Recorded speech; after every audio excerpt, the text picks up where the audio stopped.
ખાખીનું નામ પડે એટલે માનસપટ પર કદાવર શરીર, ભરાવદાર મૂછો અને એવી પ્રાકૃતિક કૃતિઓ છવાઈ જાય છે.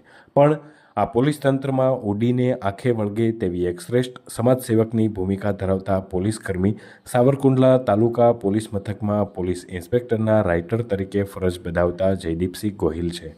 સમાજ સેવા કરવાનો શ્રેષ્ઠ અવસર મળતો હોય તો તે પોલીસ તંત્ર છે.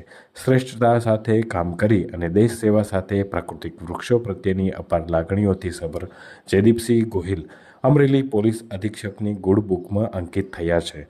ગુન્હાઓ ઉકેલવાની આવડત અને ઇન્વેસ્ટિગેશનમાં નિપુણતાનો સમન્વય એટલે જયદીપસિંહ ગોહિલનું નામ આવે ત્યારે દરેક પોલીસ કર્મીઓ માટે પ્રેરણા સમાન બનેલા જયદીપસિંહ ગોહિલની પોલીસ બેડામાં શું છે મહત્વની ભૂમિકા, જોઈએ આ સ્પેશિયલ રિપોર્ટમાં.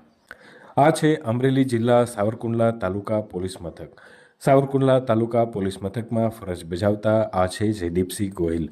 ભાવનગર જિલ્લાના ખારડી ગામમાં તેમનો જન્મ થયો અને પોતે ખેડૂત પરિવારમાંથી મોટા થયા. તેમણે ધોરણ 12 સુધી ઉત્તર બુનિયાદી શાળામાં અભ્યાસ કર્યો. ત્યારબાદ કોલેજ અને અભ્યાસ સાથે ખેતી કરતા હતા અને ખેતી કરી અને સાથે સાથે પોલીસ ભરતીની તૈયારી પણ કરતા હતા.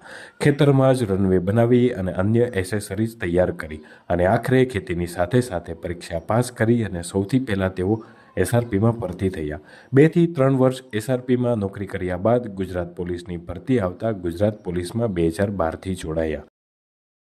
પોલીસ સ્ટેશન એ એક મંદિર છે. લોકો અહીં રડતા રડતા આવે છે અને હસતા હસતા જાય છે. એટલે પોતે પોલીસ સ્ટેશનને એક મંદિર જ માને છે. પોતાને ઇન્વેસ્ટિગેશન કરવું ખૂબ ગમે, જેથી પોતે પોલીસ ડિપાર્ટમેન્ટ પસંદ કર્યો. જયદીપસિંહ પોતે પોલીસ ભરતીમાં આવ્યા બાદ પોલીસની નોકરી શરૂ કરી ત્યારથી આજ દિન સુધી રાઇટર તરીકે કામ કર્યું છે અને ઇન્વેસ્ટિગેશન કરવું એ પોતાને મનપસંદ વિષય હોય, જેથી તેમણે સ્પેશિયલ ઇન્વેસ્ટિગેશન ટીમ એસઆઈટીની રચનામાં રેન્જ આઈજી તેમજ જિલ્લા અને તાલુકા કક્ષાની ટીમમાં પણ કામ કર્યું છે. અમરેલી જિલ્લાના સાવરકુંડલા તાલુકા પોલીસ સ્ટેશનમાં પોતે નોકરી કરતા હતા, જે દરમિયાન એક 3 વર્ષની બાળકી સાથે અપહરણ અને દુષ્કર્મ થાય છે. આ ગુનો અનડિટેક્ટ હતો. એ સમય દરમિયાન પોલીસ અધિક્ષક તરીકે નિર્લિપ્ત રાય હતા. આ અનડિટેક્ટ ગુન્હાને કઈ રીતે ડિટેક્ટ કરવો એ પોલીસ સામે એક પડકાર બન્યો હતો. આ સમય દરમિયાન જિલ્લા પોલીસ વડાના માર્ગદર્શન અંતર્ગત અલગ અલગ ટીમ અને સાયન્ટિફિક તેમજ અલગ અલગ સોર્સનો ઉપયોગ કરી વૈજ્ઞાનિક પુરાવાઓ એકત્ર કરી અને ગુનો ડિટેક્ટ કરવામાં આવ્યો હતો. આ ગુના સંદર્ભે મુખ્ય વાત એ હતી કે ભોગ બનનાર બાળકીના 5 વર્ષના ભાઈએ અપહરણ કરનાર વ્યક્તિને નજરે જોયો હતો, જેના આધારે પોલીસે 5 વર્ષના નાના બાળકને સાથે રાખી અને તપાસ કરતા એક રિક્ષા ચાલક આરોપીની ધરપકડ કરાઈ હતી અને ગુનો ડિટેક્ટ કરી તમામ પુરાવાઓ એકત્રિત કરાયા હતા. ત્યારબાદ આરોપી વિરુદ્ધ ટૂંકા સમયગાળામાં ચાર્જશીટ દાખલ કરી અને તેને આજીવન કેદની સજા કરવામાં આવી હતી. જયદીપસિંહે જણાવ્યું કે પોતે ઉત્તર બુનિયાદી શાળામાં અભ્યાસ કર્યો છે અને માટે તેઓ પ્રકૃતિ પ્રેમી. પોતે ઘર, વાડી તેમજ ત્યારબાદ હવે પોલીસ સ્ટેશનની અંદર ફરજ બજાવે છે. તો અહીં પોલીસ સ્ટેશનમાં પણ લોકોના સહકારથી બગીચો બનાવ્યો છે. પ્રથમ પોસ્ટિંગ સાવરકુંડલા ટાઉન પોલીસ મથકમાં હતું. ત્યાં પણ પોતાના દ્વારા લોક ભાગીદારીથી બગીચો બનાવવામાં આવ્યો હતો. આ બગીચાનો પોલીસ સ્ટેશને આવતા લોકો ઉપયોગ કરી રહ્યા હતા. ત્યારબાદ હાલના સમયમાં પોતે સાવરકુંડલા ટાઉન પોલીસ સ્ટેશનમાં ફરજ બજાવે છે. સાવરકુંડલા ટાઉન પોલીસ સ્ટેશનમાં આવેલી જગ્યામાં પોતાના દ્વારા અને લોક ભાગીદારીથી બગીચો તૈયાર કરવામાં આવ્યો છે.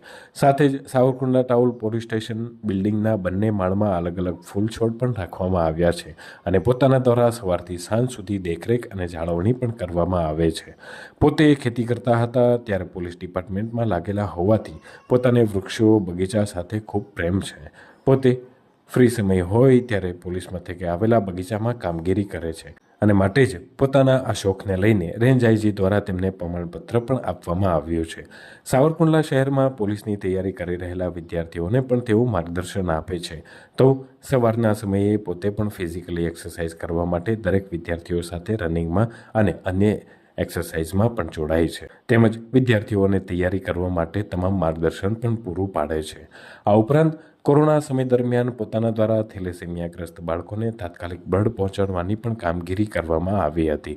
કોરોનાની મહામારીમાં વ્યક્તિઓ એકબીજાને મળતા ન હતા, પરંતુ પોતાના સોર્સ અને નજીકના મિત્રો દ્વારા બ્લડ ડોનરો સુધી પહોંચી અને બ્લડ ડોનેશન કરાવી થેલેસેમિયાગ્રસ્ત બાળકોને બ્લડ પૂરું પાડવામાં આવ્યું હતું.